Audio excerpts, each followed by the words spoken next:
Għandu 60 sena u jħobb l-isport. Kif għalaq l-40 ħala aħbar li kellu problema f'daru li fissret li seta' jibqa' bil-wieqfa biss għal 5 minuti u ma jimxix distanza totali tiżjed minn 200 metru. Għal Fergal Hingerty it-triq kienet għat-tela mingħand speċjalista għal ieħor u wara ħafna eżamijiet mediċi l-affarijiet ma kienux sbieħ. And instantly said, well, your options are a 20% chance of being in a wheelchair with the operation or 100% otherwise. He told me, did I want to go home and think about it? And basically, I had no choice. I said yes, straight away.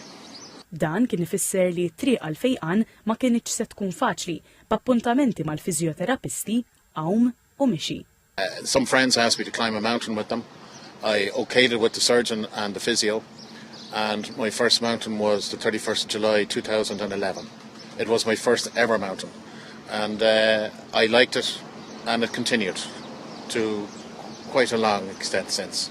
F'kummenti ma' TVM News, Hingerty stqarr li l-sfidi mentali u emozjonali li ġabet magħha din l-esperjenza kienu diffiċli ħafna.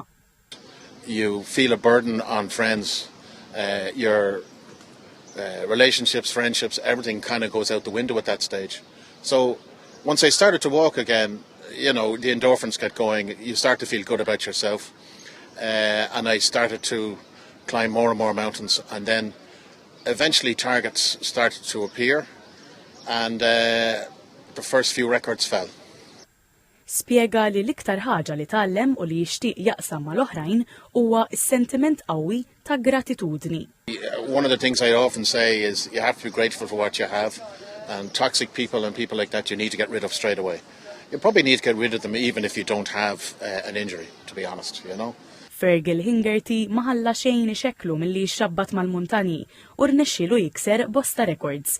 Ir-rieda li jkompli għaddej waslitu biex ikun l-ewwel persuna li jitla l-għoljiet u l-muntani kollha fl-Irlanda u Wales. Illum huwa jħares il-qudiem biex jgħix kull ġurnata u avventura b'entużjażmu.